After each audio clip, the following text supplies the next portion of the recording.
everybody, I am Maggie and this is my first YouTube video. I'm super excited to share some of my favorite books. I am going to be swiveling so much because this chair does not want to stay in place. Okay, so for this video, I wanted to do the top romances. Let me see, I have top 7 romances that I've read this year, and I wanted to rank those.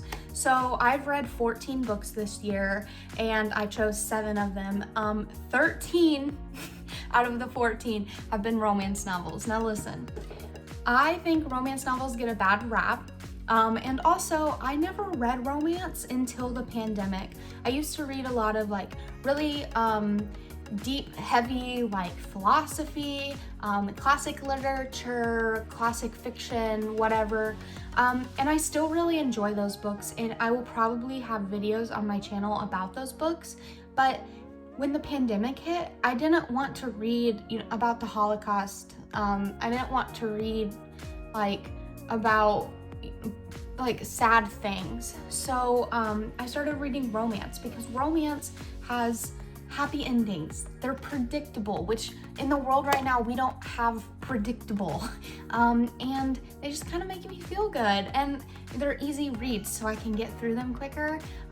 So yeah, so that's why these are all going to be romance novels, but in the future I'll probably have others. And so now, without further ado, let's get into my ranking. So my first book is actually not the romance novel, so this isn't like I'm ranking this last.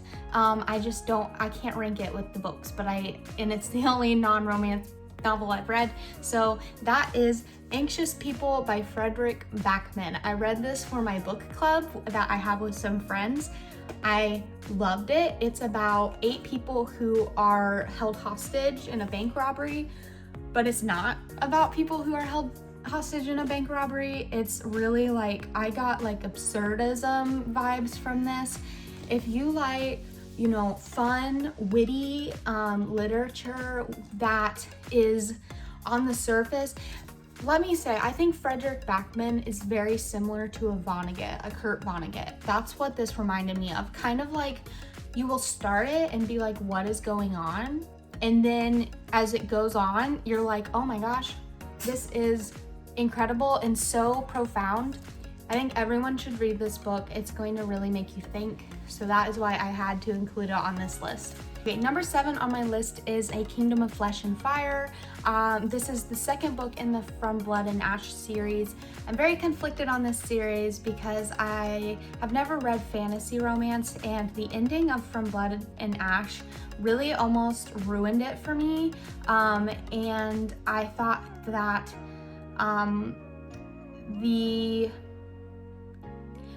it would be unredeemable, and if you've read the book, you know what I'm talking about. I found the second book to really touch on that redeemable aspect, and I think the characters were really good in it, and I thought the story was just really great. It did get a little repetitive, but overall, I really enjoyed it. I read it in a couple of days.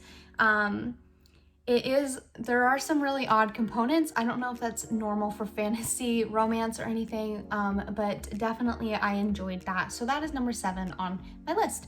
Number 6 on my list is Archer's Voice. This book I loved because it just really was something I never read about. One of the main characters is mute, so he doesn't speak, and that was so interesting. I love seeing like that type of diversity in my books. So if you really like slow burn romances, you would like Archer's Voice. There's also some suspense in there, and I just thought like it was really well done. There were some things that were a little bit like not very super realistic, but you're gonna have that with any book. So Archer's Voice comes in 6th for me. Okay, number 5 is From Lukov with Love. It is from the queen of slow burn romances. If you want a slow burn enemies to lovers book, you are gonna want to read From Lukov with Love. It is about 2 figure skaters, or I don't know if they're figure skaters, they're ice skaters that like compete. And I never really read about that, and I learned so much about ice skating, and it was just so like, it was just such a fun like setting. And I just really like a slow burn romance because I just always feel like those are more realistic for me. And if you really do enjoy that, like, you will love this book. It is very long, but the main character is just so freaking sweet. And I also really liked the female main character. So I guess I should say the hero is really sweet, because there's two main characters. But if you like that type of romance novel, you will really like From Lukov with Love. Okay, number 4, so 4th place out of the 7 is Love Lettering. Oh my goodness, this book was so cool. It is about a woman who does like calligraphy, so she like designs,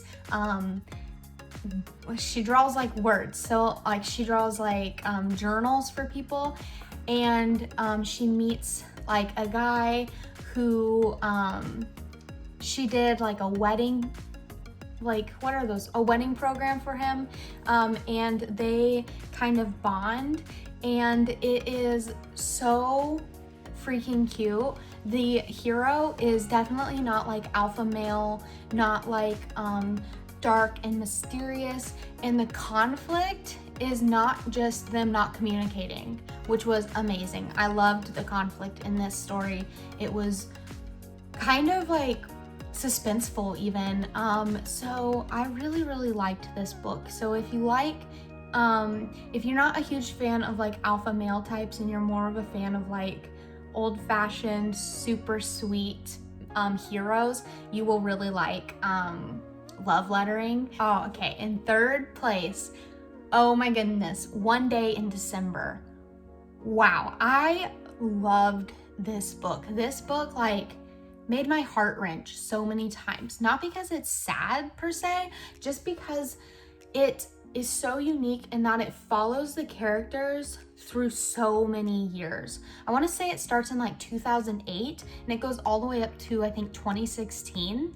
And you see these characters like start like young in their 20s, and they're talking about their dreams and like what they want to do, and you watch them grow up and you watch them grow together and grow apart together, and you watch them and see if they've achieved like what they wanted in their 20s, like did they get their dream jobs. And it's also kind of like the trope of wanting to be with someone, but you can't be with them because they're with someone else. So if you like that trope, and if you like slow burns, I guess, because it does take a while for the romance to like happen, it is just such a unique book. I highly recommend reading it. And this was seriously like one of my favorite books that I've ever read. Like this is going in my all-time favorite books. So I highly recommend it. Okay, coming in, so my number 1 and number 2 books are actually, I have them physical because I read them on my Kindle and I was like, I have to have these for my bookshelf because I love these books. So the first one is this is in 2nd place, The Flat Share.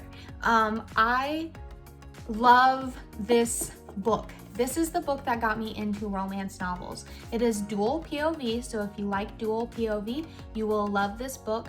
Also, let me think, One Day in December is also dual POV, and Archer's Voice is partly dual POV. So if you also like dual POV, those are 2 others that have that. But anyway, this book is about 2 people who are sharing a flat, but the guy, they're like are never going to meet. So the guy needs extra money to pay for something, which I can't say, you will find out in the book. And so he's renting out a bed, but it's the same bed, so it's also the same bed trope. So the idea is he works like night shifts and she works like a normal like 9 to 5. So he's not in the flat when she is in it, and she's not in the flat when he's in it. And so they were never intended to meet. It's not enemies to lovers, it's kind of just like strangers to lovers. And they like talk with sticky notes. It's just a really cute story.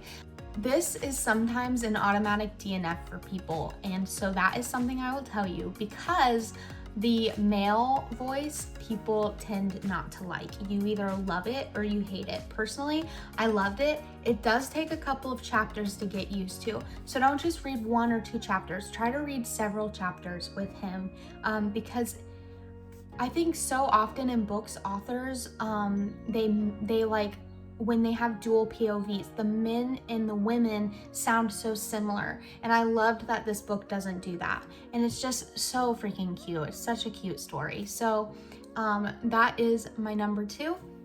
My number 1 book, very, very, very popular book. So like I said, like, comment below if you think you know what it is. See if you can guess it. So pause the video and comment and see if you know what it is.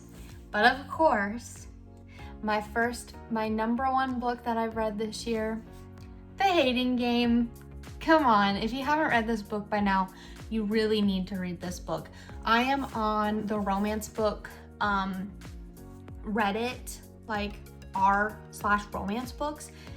This and Red, White, and Royal Blue are like the top 2 recommended books. I haven't read Red, White, and Royal Blue, but that's something that I plan to read soon. So see that in an upcoming video. But anyway, I'm focusing on this book. So The Hating Game is basically about 2 coworkers and they play pranks on each other. And it's a enemies to lovers, slow burn romance, but it's paced well.